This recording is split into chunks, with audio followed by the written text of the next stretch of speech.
Boa tarde a todos. Sejam bem-vindos à teleconferência da Rumo sobre os resultados do quarto trimestre de 2019. Agora gostaríamos de passar a palavra ao Sr. Beto Abreu, que irá iniciar com sua mensagem. Por favor, Sr. Beto, pode prosseguir. Caros investidores e stakeholders, é com satisfação que quero usar esse espaço para dividir com vocês minha avaliação sobre o ano de 2019 e perspectivas para o futuro da Rumo. Em 2019, alcançamos bons resultados. Nosso volume cresceu 6,6% e o EBITDA cresceu 10%. Nosso lucro líquido foi cerca de 3 vezes maior que o de 2018. E a geração de caixa chegou próximo aos 700 milhões de reais antes de captações e amortizações. Foi um ano também de grandes conquistas. Vencemos o processo de licitação da Ferrovia Norte-Sul e fechamos um importante acordo operacional com a Ferroeste. Iniciativas que ampliam ainda mais a área de atuação da Rumo. O processo de renovação da Malha Paulista, que sustenta a nossa estratégia de longo prazo, avançou bastante com a aprovação do Tribunal de Contas da União e iniciamos as operações com vagões double stack no segmento de containers. Esse foi o primeiro ano à frente da Rumo. A reflexão agora é sobre todas as oportunidades que ainda temos para tornar esse negócio ainda mais eficiente e competitivo. Quero explorar um pouco mais esse tema durante o próximo Cosan Day, quando apresentaremos ao mercado mais detalhes sobre como iremos evoluir nos próximos anos. Para 2020, ainda existem incertezas quanto à demanda internacional por grãos e por isso o mercado pode apresentar maior volatilidade no curto prazo. No entanto, os fundamentos de longo prazo do nosso negócio permanecem inalterados. Acreditamos no potencial do agronegócio do Brasil e no crescimento da demanda por grãos no mercado global. A melhora da atividade econômica do Brasil e a expansão da nossa área de atuação em Goiás e no oeste do Paraná abrem espaço para crescimento de volume e diversificação de cargas. Manteremos nosso foco em segurança, executando nosso plano de investimento com extrema disciplina na alocação de capital, buscando cada vez mais geração de valor aos nossos acionistas. Concluo renovando meu compromisso e de todo o time da Rumo em construirmos uma logística melhor para o país, possibilitando o desenvolvimento da produção nacional e aproximando áreas com diferentes níveis de industrialização. Passo agora a palavra ao Levin, que vai conduzir a apresentação dos resultados de 2019. Obrigado, Beto. Antes de iniciar a apresentação, ressalto que, como nos trimestres anteriores, apresentamos os resultados de 2018 pro forma, refletindo o impacto do IFRS 16 para garantir a comparabilidade das informações. O resumo do impacto em cada linha da DRE está demonstrado na página 3 do nosso release. No slide 3, apresentamos o resultado consolidado considerando os efeitos da malha central, novo nome que damos à Ferrovia Norte-Sul.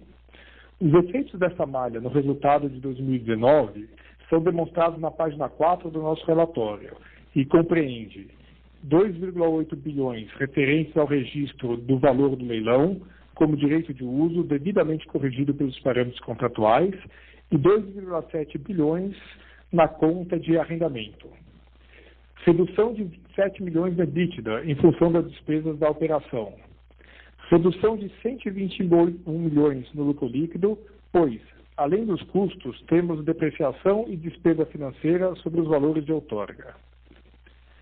Para fins de comparabilidade dos números, apresentamos o quadro na página 4 do release, os números do quarto trimestre e de 2019 sem efeito da malha central. Cabe destacar que todas as outras seções do release apresentam os números com a consolidação da nova malha. No próximo slide, gostaria de compartilhar algumas informações sobre o status dessa nova malha. Como mencionamos anteriormente, a malha central amplia nossa área de atuação, além de trazer diversificação de cargas. Já iniciamos as obras necessárias para termos a malha operacional. Conforme previsto no guidance de longo prazo, o nível de investimento em 2020 será maior do que o de 2019, principalmente por conta dos investimentos que estamos realizando para a conclusão dessa malha. Estamos avançando com as negociações comerciais para que o volume de grãos inicie a partir da conclusão dos terminais, o que deverá acontecer ao longo de 2021, podendo, antes mesmo disso, começar a operar com contêineres no sentido norte. No próximo slide, iremos abordar o resultado operacional do ano de 2019. Em 2019, nossos volumes cresceram 6,6%, atingindo 60,1 bilhões de PKU, com destaque para o transporte de fertilizantes, que aumentou 90%, impulsionado pelos volumes da Operação Norte, o transporte de contêineres, que cresceu 20%, e o volume de milho, que cresceu 19%, compensando a queda na soja. O ano de 2019, em função das condições de mercado e de algumas restrições operacionais, apresentou uma sazonalidade atípica, que limitou nossa capacidade de captar maiores volumes. No primeiro semestre, fomos impactados por restrições operacionais em razão de queda de barreiras nas terras de Santos e por conta de um cenário desfavorável de comercialização de soja, refletindo a dinâmica entre oferta e demanda mundiais. No segundo semestre, a safra antecipada de milho garantiu bons volumes já em junho e trouxe boa performance para a Rumo até novembro. No entanto, a performance do mercado no período foi acima do nosso ganho de capacidade, o que resultou em uma perda de market share, contribuindo para a baixa disponibilidade de grãos em dezembro. Por favor, me acompanhe para o próximo slide para abordarmos a performance financeira. Em 2019, o EBITDA da Rumo, sem a malha central, cresceu 10,1% contra o ano anterior, atingindo 3,85 bilhões e a margem consolidada alcançou 54,2%, um ponto percentual acima de 2018, refletindo a boa alavancagem operacional da companhia. Todas as operações apresentaram um crescimento de EBITDA. A tarifa consolidada apresentou um aumento de 1%, com destaque para o crescimento de 5,5% da tarifa da Operação Sul. Esse resultado reflete o impacto da sazonalidade percebida ao longo do ano, com antecipação das safras em janeiro, gerando menores volumes de soja em abril e maio, e restrições operacionais que limitaram o volume em fevereiro e março, meses que historicamente apresentam tarifas melhores. O custo variável cresceu em linha com a receita líquida e foi impactado, por um lado, pelo aumento dos custos logísticos com terminais, em razão do aumento de 90% do volume de fertilizantes, e, por outro lado, pela melhora na eficiência energética de 5,5%. O custo fixo subiu apenas 1,2%, mostrando a escalabilidade de nosso negócio e resultado da disciplina da empresa na gestão de custos. Vamos agora passar para o resultado financeiro e lucro líquido. Em 2019, apresentamos despesa financeira líquida de 1,2 milhões, 12,4% abaixo de 2018. Contribuíram positivamente para esse resultado a redução do custo médio da dívida e a substituição de dívidas mais caras por outras com custo mais baixo, refletindo o contínuo processo de liability management. Por outro lado, houve aumento dos encargos sobre arrendamento mercantil pela inclusão dos juros sobre as parcelas de concessão da malha central. Apresentamos lucro líquido de R$ 786 milhões em 2019.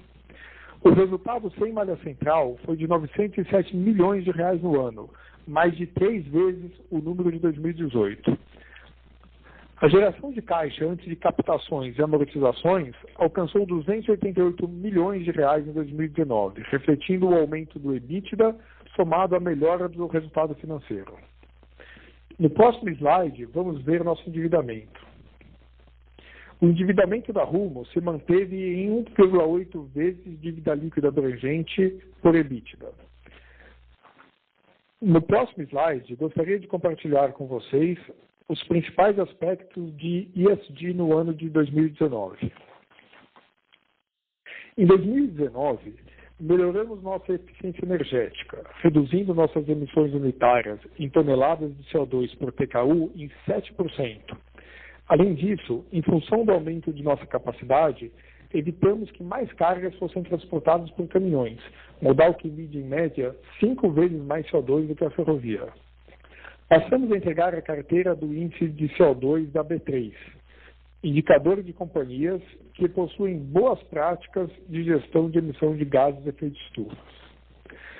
Também respondemos ao CDP, Carbon Disclosure Project, uma organização global que lidera o sistema de reporte de informações ambientais, medindo e gerenciando os dados relativos a mudanças climáticas, segurança hídrica e desmatamento.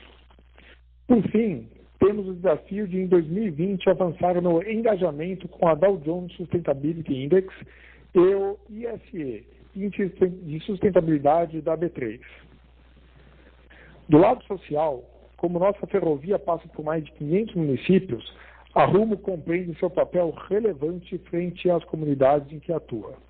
Em 2019, recebemos o Prêmio de Responsabilidade Social da Isto É Dinheiro e o selo ODS, pelo projeto Campeiros da Cidadania, que tem por objetivo impactar positivamente as comunidades próximas à linha férrea por meio de geração de renda através da comercialização dos hortifrutis produzidos. Em relação à governança, a Rumo segue aderente às melhores práticas de governança da B3.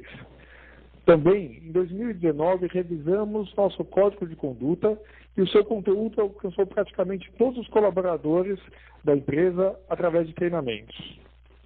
Passemos ao próximo slide para comentar a dinâmica de mercado que deve se apresentar para 2020. As projeções para a soja no Brasil em 2020, segundo a Conab e a AG Rural, apontam produção recorde com aumento de 9%. Dados mais recentes do USDA apontam um aumento nas exportações em 2 milhões de toneladas com relação a 2019. Por outro lado, as projeções sinalizam uma redução nas exportações, principalmente em função das incertezas de mercado, o que contribui para a volatilidade do cenário da soja. Segundo o USDA, o aumento nas exportações da China refletem a melhora do consumo, em função da recuperação do plantel suíno na China. Com relação aos Estados Unidos, projeta-se a queda na produção de aproximadamente 23 milhões de toneladas em relação a 2019, o que limita o aumento da exportação, mesmo com a evolução do acordo comercial com a China.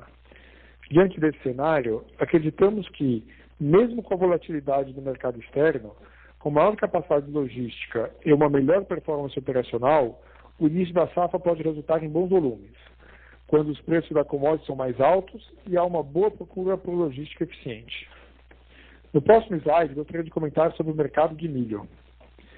Para o milho, números preliminares da Conab e AG Rural indicam produção levemente menor, com exportações também em queda, em função do aumento do consumo interno. Cabe ressaltar que, embora haja queda nas exportações em relação a 2019, o número projetado é muito acima do de 2018.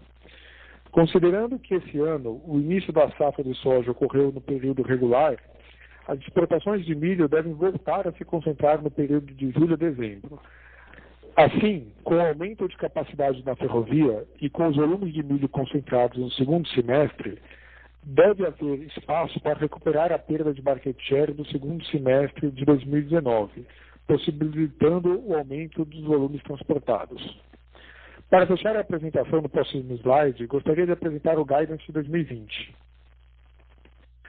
Para 2020, em função de um cenário com maior volatilidade, ampliamos os intervalos do nosso Guidance, e dessa forma a Rumo projeta aumento de 15% no EBITDA, considerando o ponto médio de 4,4 bilhões de reais, que por sua vez inclui custos com a malha central no valor de aproximadamente 90 milhões de reais.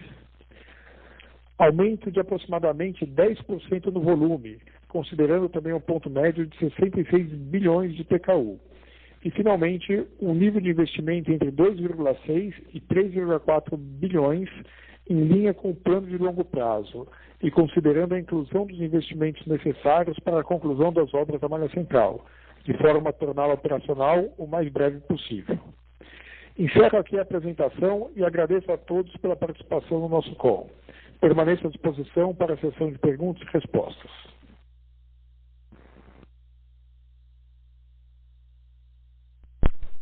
Obrigada. Iniciaremos agora a sessão de perguntas e respostas. Se tiver uma pergunta, por favor, digitem *1. Pedimos ainda que, no caso de haver mais de uma pergunta, anunciem no início e formulem uma por vez, para garantir melhor fluidez nesta sessão. Para enviar perguntas pela internet, por favor, utilize a plataforma de webcast. Quando suas perguntas forem respondidas, pode sair da fila digitando *2. As perguntas serão atendidas na ordem em que são recebidas. Solicitamos a gentileza de tirarem o fone do gancho ao efetuarem a pergunta. Dessa forma, garantiremos uma ótima qualidade de som. Nossa primeira pergunta vem de Josh Newber, Morgan Stanley. Olá, Beto e Levin, muito obrigada pela conferência. Eu gostaria de saber um pouco mais sobre o cenário de tarifas para 2020 e também sobre em que extensão nós podemos esperar os fatores para esse ano. Quando vocês falaram hoje, aliás, anteriormente no ano, vocês comentaram sobre um aumento de 5% esse ano por causa do cenário de soja e uma melhor distribuição nos volumes. Então, eu gostaria de saber se esse cenário ainda continua fazendo sentido e também se pudessem comentar um pouco mais sobre o progresso de contratos de take-or-pay.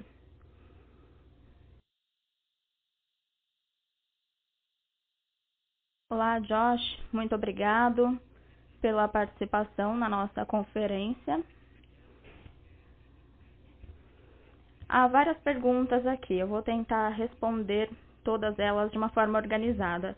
Primeiro, vamos conversar sobre a sua primeira pergunta. O pagamento da a pavimentação da BR-163 permite o aumento da capacidade. Os investidores estão nos perguntando se existe evidências do preço do frete rodoviário, se ele será afetado por causa da BR-163. Eu acredito que esse ponto é bastante importante quando nós conversamos sobre a pavimentação. Na nossa opinião, se nós compararmos os preços ao longo do ano e dos anos anteriores, não há evidências de que o preço diminua por causa da pavimentação. Em geral, o que nós vemos no mercado é que os caminhoneiros cobram pelo transporte com base nas oportunidades do mercado e não com base nos seus custos.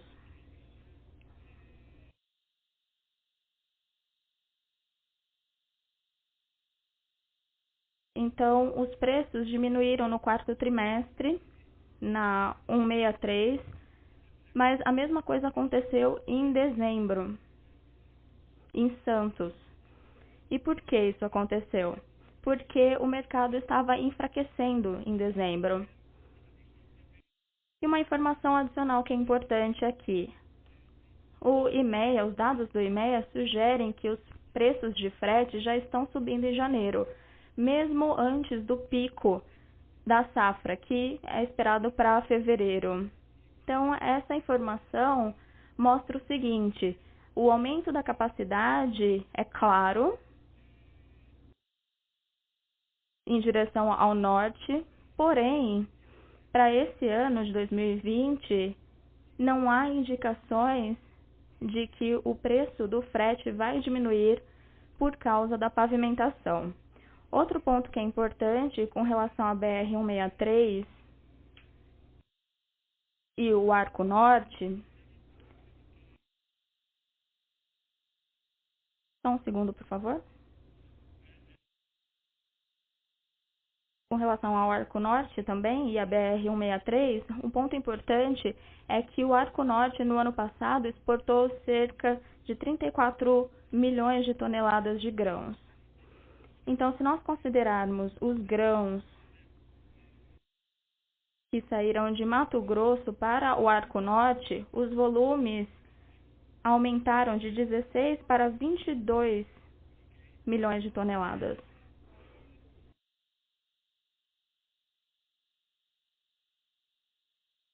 E o que aconteceu com o milho e com a soja, é importante esclarecer que a Rumo não perdeu o market share no cenário da soja, no setor de soja. Nós poderíamos ter tido um desempenho melhor por restrições operacionais, mas nós não perdemos market share. Com relação ao milho, o que aconteceu foi o seguinte: a Rumo perdeu o market share não só para o Arco Norte, mas também em outros fornecedores de logística.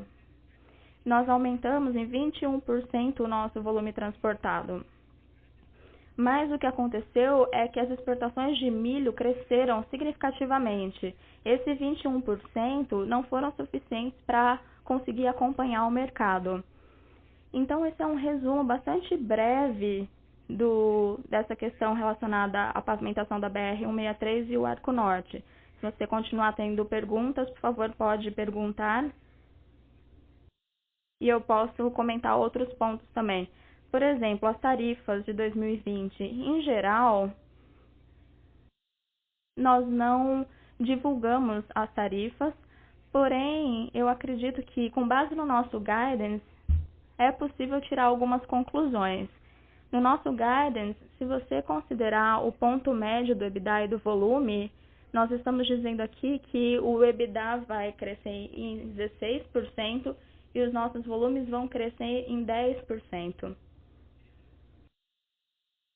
Todos os anos, nós estamos reduzindo os nossos custos variáveis de 2% a 3%.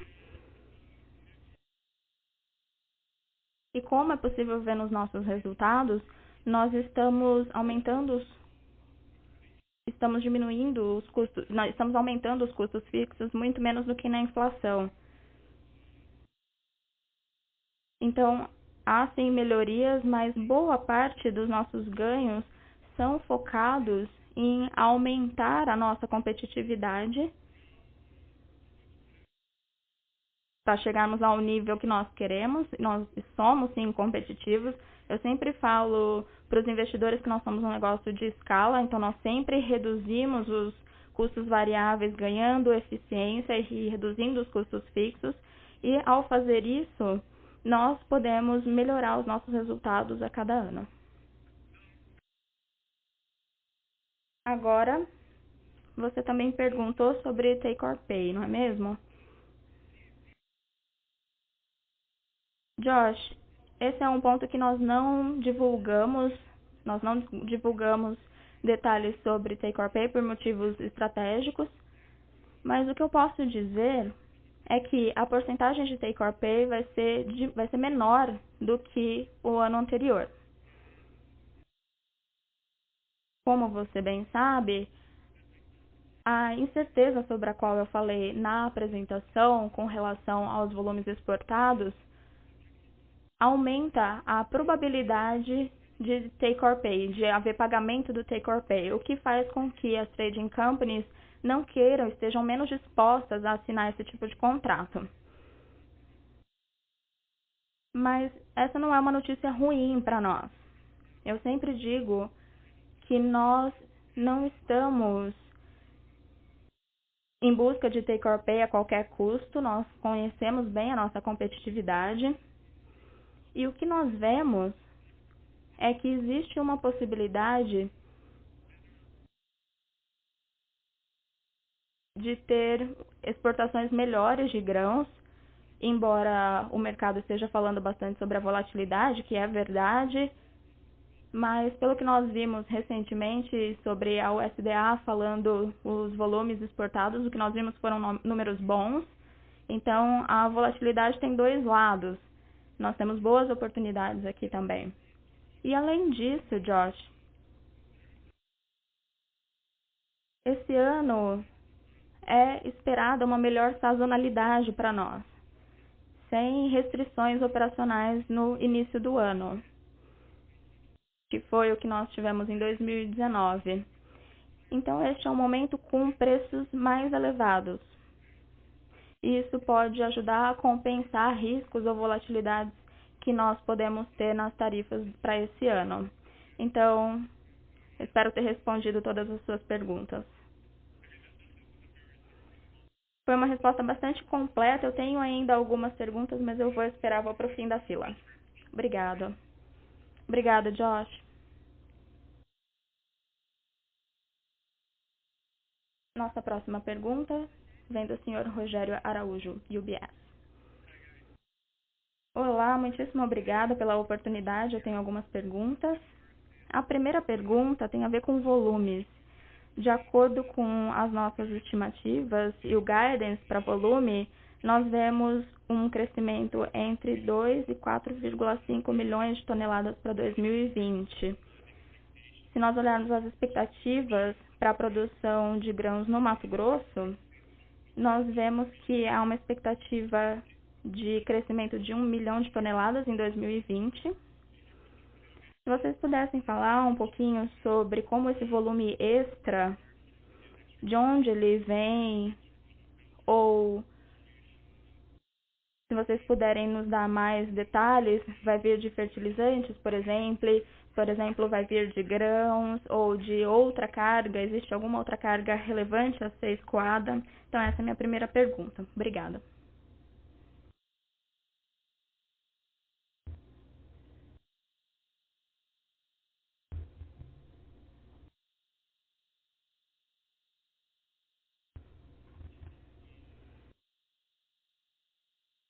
Olá, Rogério. Muito obrigado pela pergunta. Obrigada pela presença também na nossa conferência e agradeço também pela excelente pergunta. Existe claramente uma melhoria no market share no Mato Grosso, não só no Mato Grosso, mas também em comparação com o ano passado, 2019. O primeiro ponto é bastante fácil de compreender. Lembre-se que nós tivemos restrições de capacidade. Foram restrições operacionais no primeiro semestre do ano. Lembre-se que nós tivemos os problemas nas barreiras de Santos. No primeiro trimestre nós perdemos capacidade. E nós tivemos também alguns problemas na segunda metade do ano por causa das exportações de milho. Elas cresceram muito mais do que a nossa capacidade. E elas ficaram bastante concentradas em uma pequena porção do ano. Como eu já mencionei, esperamos não ter esses problemas operacionais na primeira metade do ano no setor de soja. Ela com certeza vai ter uma participação bastante significativa dos volumes. E para a segunda metade do ano, o que nós vemos é que não há antecipação da safra de milho. Além disso, nós fizemos investimentos no ano passado e em outros anos também. Nós ganhamos capacidade e conseguimos absorver uma parte maior do mercado. Esse é o primeiro ponto relacionado aos volumes e o ganho de market share. Você também perguntou sobre os fertilizantes. Nós estamos aumentando cerca de 50% no mercado de fertilizantes para o próximo ano. Em 2019 foi 1,6 milhões de toneladas de Santos para Rondonópolis. Nós estamos aumentando para 2,4 toneladas em linha com o que nós vimos nos anos anteriores. E por fim, outro ponto que é importante é o fato de que o mercado parece estar melhorando. Nós temos mais ou menos 1,5 até 2 milhões de toneladas de açúcar, além do que nós tivemos nos anos anteriores. Então, nós estamos vendo aqui um ganho bastante claro de market share relacionado a esses fatores em comparação a 2019. Muitíssimo obrigado, ficou bastante claro. A minha pergunta é relacionada aos volumes de fevereiro. O coronavírus pode ter algum impacto para as exportações para a China? Como é que nós vemos aí os volumes de fevereiro? Nós já estamos exportando soja e deveremos esperar um mês normal ou será que nós deveríamos esperar algum impacto isolado que poderá gerar um impacto aqui nos resultados?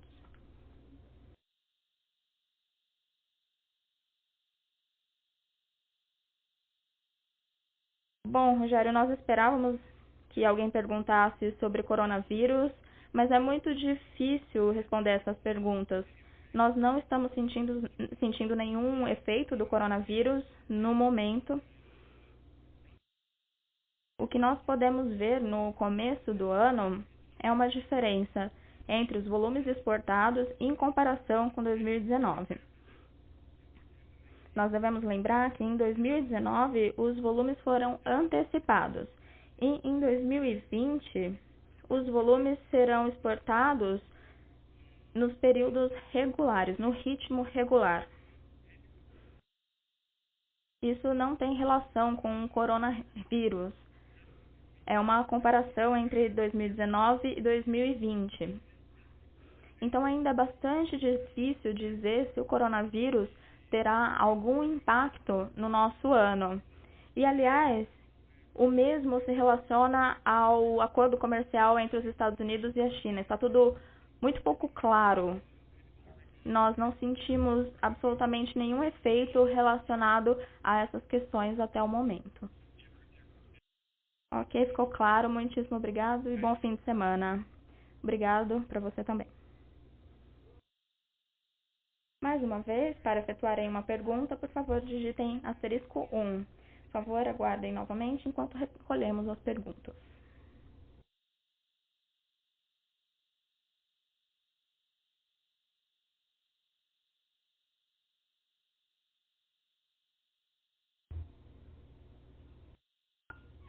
Próxima pergunta é de Roberto Assetiano, Citibank.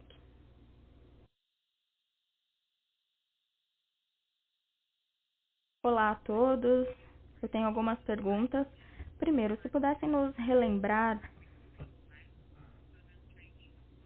se há algum fator diferente agora para o início do ano e também mais detalhes sobre o material rodante para este ano.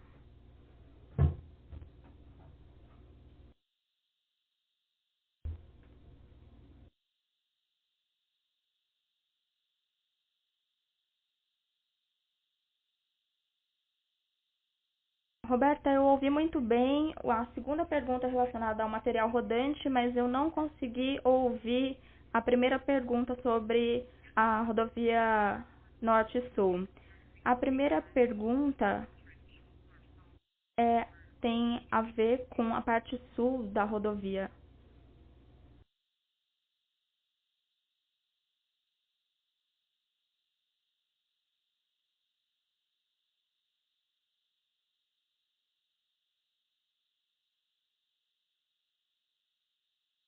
Roberta, o áudio não estava bom, mas de qualquer forma eu vou tentar responder essa pergunta. Se eu não responder, por favor, pergunte novamente. A rodovia Norte-Sul está indo muito bem. Lembre-se que nós estamos começando o CAPEX no sul, Estrela do Oeste em direção ao norte. Nós queremos chegar o mais rápido possível ao sul de Goiás e fazer com que essa parte se torne operacional, porque é ali onde nós encontramos um grande volume de grãos. Só para te dar uma ideia, os estados de Goiás e Tocantins, esses mercados têm o potencial hoje de cerca de 16 milhões de toneladas de grãos. E nós sabemos que em 2018 esses dois mercados podem chegar a 25 milhões de toneladas. Então nós estamos investindo em CAPEX para que nós consigamos absorver esse escoamento de grãos e o transporte por meio de containers no norte o mais rápido possível. A sua segunda pergunta foi relacionada ao material rodante para 2020. Você não é a primeira pessoa que pergunta sobre o material rodante para 2020.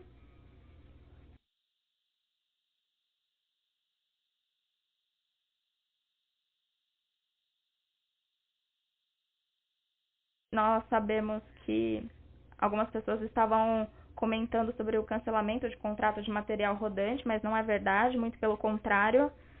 Nós não anunciamos porque nós achávamos que fosse relevante, mas se você acompanhar os calls do Green Flyer, vocês vão ver que no último call que eles fizeram para o mercado, eles anunciaram um contrato de longo prazo para o material rodante com eles. As condições não são públicas, mas é um contrato de longo prazo que permite que nós possamos garantir os bons prazos, os bons preços, aliás. Nós temos também um outro contrato de longo prazo, em que eles fornecem as nossas novas locomotivas. Então, está tudo correto, não há nenhuma mudança nos nossos planos de longo prazo com relação ao material rodante. Ok, obrigada, ficou tudo claro. Mais uma vez, ao efetuarem a pergunta, por favor, digitem *1.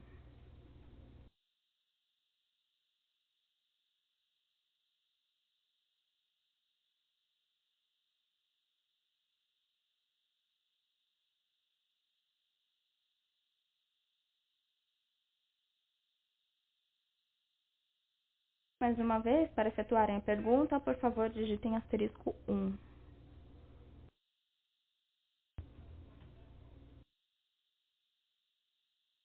Próxima pergunta, a do Sr. Josh Milberg, Morgan Stanley. Olá, Levin, obrigada por aceitar mais uma pergunta. Uma das perguntas que eu tinha é relacionada aos custos. Gostaria de saber mais detalhes sobre as movimentações de custo que nós vimos no trimestre. Primeiro, nós vimos um decréscimo no G&A e também em custos operacionais. Vimos outras reduções também, que eu acredito que tem a ver com a venda de algumas unidades de serviço, mas eu gostaria de entender melhor qual é a sustentabilidade dessa movimentação. Acredito que a resposta está, em parte, no seu guidance, mas se pudesse me dar mais detalhes, eu agradeceria.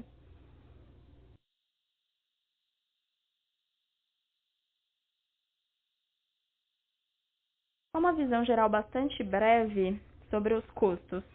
Você perguntou sobre G&A e custos fixos, mas eu gostaria de reforçar o seguinte.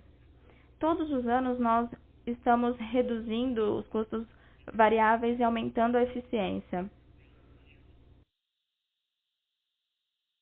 Dessa forma, nós diminuímos o consumo de combustível e reduzimos o consumo unitário de combustíveis a todos os anos. E nós continuamos com esse movimento. Com relação aos custos fixos, você sabe muito bem, Josh, que nós temos uma disciplina bastante forte com relação aos custos.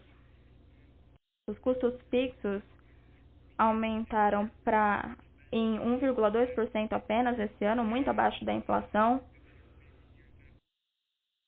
E a sua pergunta tem a ver com o quanto essa redução será recorrente. Em primeiro lugar, nós estamos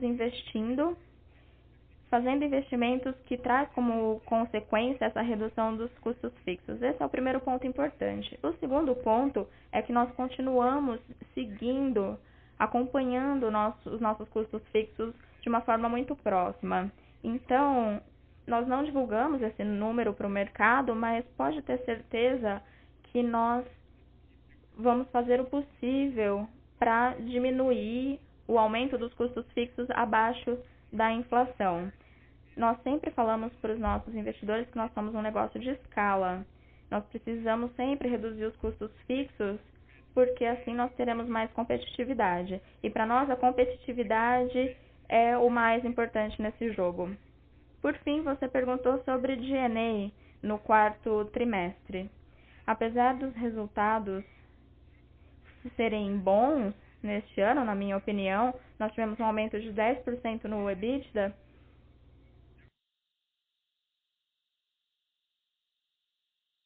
Mas ficou abaixo das nossas metas internas. Então, nós temos uma reversão pequena com relação ao G&A.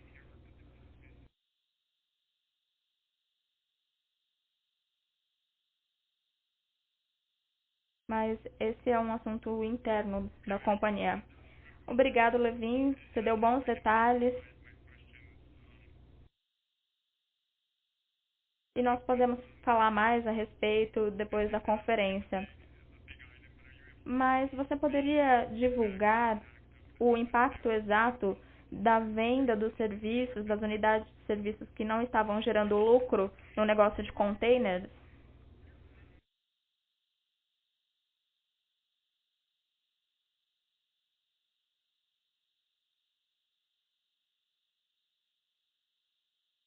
Com relação aos valores,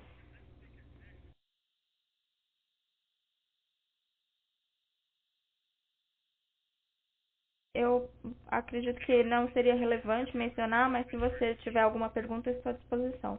Acho que você já respondeu as minhas perguntas, então eu agradeço muito. Mais uma vez, se algum analista ou investidor quiser fazer uma pergunta, por favor, digite *1. Nossa próxima pergunta vem do senhor Alexandre Falcão, HSBC. Olá, boa tarde. Eu peço desculpas se a minha pergunta já foi respondida. Eu tive alguns problemas em ouvir as perguntas anteriores, mas eu gostaria que vocês comentassem um pouco mais sobre a BR-163. Agora que já foi finalizado, vocês conseguem ver alguma concorrência maior com relação aos preços ou volumes? Ou vocês não estão concorrendo pelos mesmos volumes? Além disso, eu queria falar sobre a safrinha também. Nós sabemos que a situação não foi exatamente ideal aqui e nós tivemos um aumento nas tarifas. Então eu gostaria de saber um pouco mais sobre como isso se relaciona com o guidance de vocês. Falcão, muito obrigada pela pergunta. Acho que você perdeu tudo que eu falei sobre a BR-163. Eu não posso repetir tudo que eu falei antes, mas eu vou fazer o possível. Não, então tudo bem, não precisa, não tem problema. Não, eu estou brincando. Eu vou falar um pouquinho sobre a BR-163. Nós sabemos que agora a capacidade aumentou com relação à pavimentação da BR-163, mas o que eu falei anteriormente foi o seguinte: as pessoas estão perguntando muito se a diminuição dos preços de logística, ocorreram por causa da pavimentação da BR-163. E o que eu falei é que não há evidências dessa diminuição ter ocorrido por causa da pavimentação. Em geral, os caminhoneiros não se preocupam tanto com os seus custos. Eles sentem muito rapidamente as mudanças no mercado. Então, os preços sobem ou diminuem de acordo com o que eles sentem do mercado. Se há mais oportunidades no mercado, se essas oportunidades permitem que os preços aumentem ou diminuam. Então, nós temos essa visão do mercado relacionada ao que os caminhoneiros fazem. A diminuição aconteceu mais para o fim do ano. No começo do ano, o mercado é mais baixo, é mais fraco, então os preços diminuem. Mesmo agora em janeiro, nós vemos uma melhoria nos preços de frete, mesmo antes do pico da safra. A 163 já está trazendo mais capacidade, com certeza. E o que eu também enfatizei anteriormente, Falcão, quando eu respondi pela primeira vez a pergunta, é que muitas vezes perguntam se a BR-163, a sua pavimentação, melhorou o nosso market share no Arco Norte. E o que eu respondo para essas pessoas, que eu mencionei, é que os volumes de grãos do Mato Grosso para o Arco Norte, por meio da BR-163 ou outras vias, aumentou em 7 milhões de toneladas. E por que isso aconteceu? Com relação à soja, a Rumo não perdeu market share para o Arco Norte. Nós poderíamos ter tido um desempenho melhor. Lembre-se que nós tivemos restrições de capacidade na primeira metade do ano. mas nós não perdemos market share para o Arco Norte com relação à soja. Agora, com relação ao milho, nós perdemos market share, mas não foi para o Arco Norte. Nós perdemos para outros fornecedores de logísticas, porque apesar de termos aumentado os volumes em 21%, o que aconteceu é que o mercado de milho estava muito concentrado, a exportação estava concentrada em poucos meses, e nós não tivemos a capacidade para acompanhar o mercado. Então, esse é um resumo sobre a BR-163 e o Arco Norte. Agora, o que nós esperamos ver em 2020, com relação à BR-163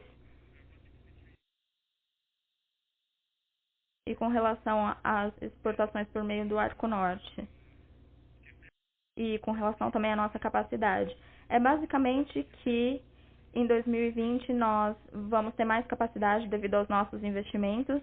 As exportações de grãos não vai crescer tanto quanto no ano passado. Então, o mercado traz a oportunidade de buscar soluções com base na competitividade e não com base na disponibilidade, como foi o caso no ano passado, porque nós estávamos no topo da nossa capacidade. Então, é isso que nós esperamos para 2020. A segunda pergunta, você poderia repetir a segunda pergunta, por favor? Com relação à safrinha. Houve notícias de que o clima não foi o ideal, e se nós compararmos com o ano passado, foi tudo perfeito. Essa é uma preocupação para vocês? Pode trazer volumes menores na safrinha? Então, eu gostaria de saber se é algum fator de preocupação para vocês. Com relação à soja, neste ponto do ano, nós temos uma visibilidade muito maior, nós temos uma produção muito maior, ela é melhor por causa da safra, mas quando a gente fala de milho, é muito mais difícil prever nesse momento do ano. As expectativas que nós temos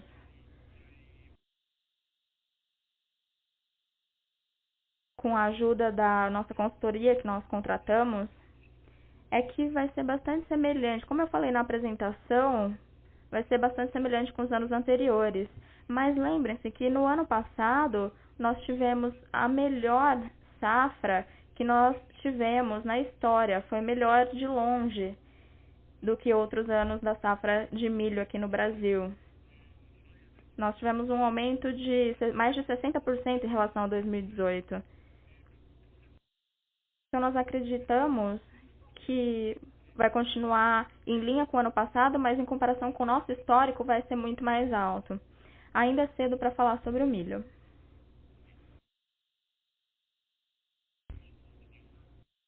Então, só para confirmar, no Guidance, vocês estão usando mais ou menos o mesmo volume do ano passado ou uma redução para milho especificamente?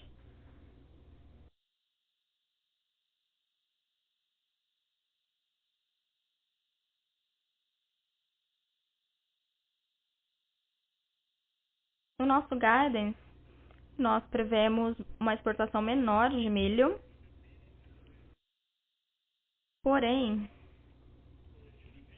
a sazonalidade de exportações será melhor para nós, porque nós não vamos ter a antecipação do milho, então as exportações vão ser melhor distribuídas na segunda metade do ano, como é o que normalmente ocorre. Então, isso vai permitir com que a gente faça o transporte de uma forma melhor, sem a restrição de capacidade. É isso que nós prevemos no nosso Guidance. Ok, perfeito. Obrigado.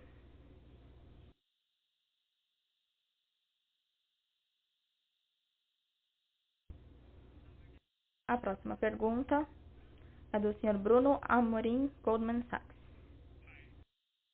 Olá a todos. Eu tenho duas perguntas.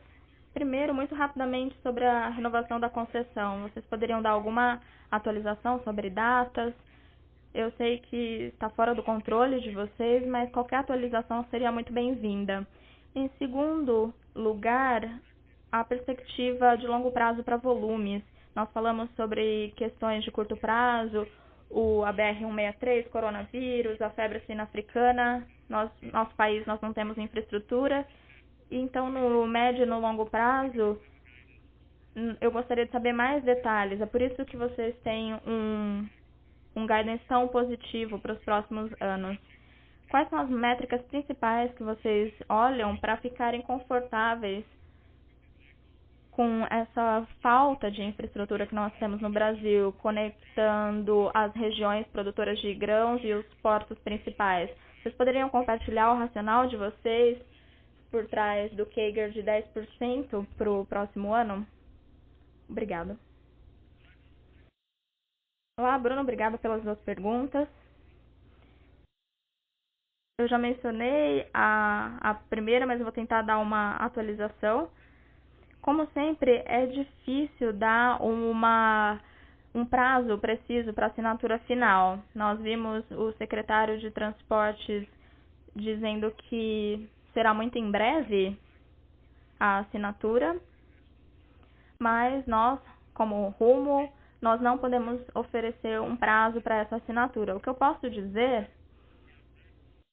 é que nós estamos muito próximos, a NTT está fazendo um excelente trabalho, avançando os ajustes no contrato de concessão, e as duas partes estão trabalhando de uma forma muito forte para conseguirmos finalizar o quanto antes.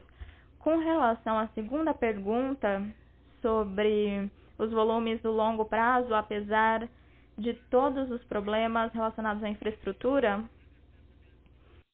eu entendo o que você está dizendo,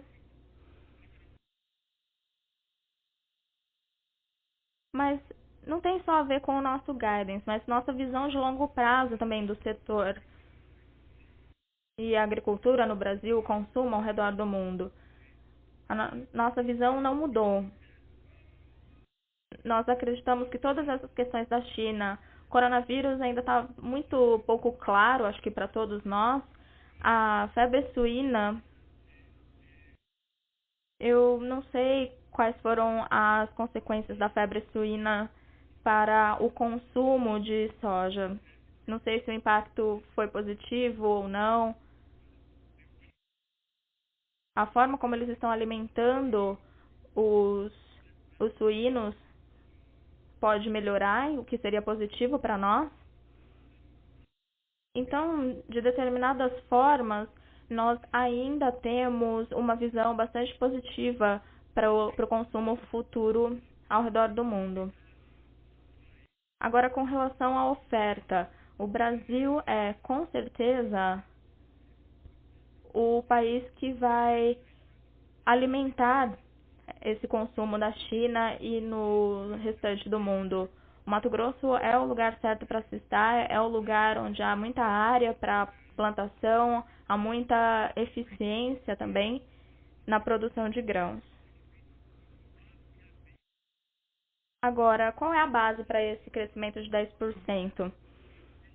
Nós temos dois pontos envolvidos aqui. Nós temos o crescimento da safra e também nós teremos um crescimento de market share no próximo ano para Rumo. Nós não vamos divulgar o quanto será esse crescimento, mas eu acredito que, com base nos números públicos que vocês têm, do CONAB, da USDA e do nosso guidance de longo prazo, acredito que você conseguirá ver esse crescimento do market share. Então, esses são os dois drivers de crescimento de transporte para nós. Com relação à infraestrutura, realmente há problemas, mas é algo que vai nos ajudar a aumentar o nosso volume transportado. Muito obrigada.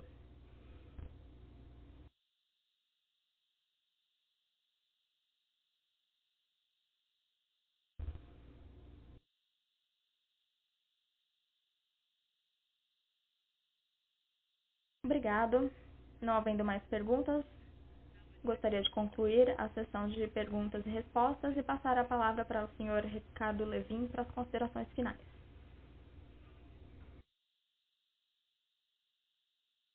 Em nome da equipe da Rumo, eu gostaria de agradecer a presença de todos os investidores e analistas na nossa conferência. Nós estamos trabalhando de uma forma bastante sólida na empresa para conseguirmos ter um ano muito bom para nós, para os nossos funcionários e nossos investidores. Não se esqueçam que em março nós teremos o Cosan Day, no dia 9 de março no Brasil e dia 13 em Nova York. Vocês vão poder saber mais a respeito do grupo das empresas do grupo da Cosan, inclusive a Rumo.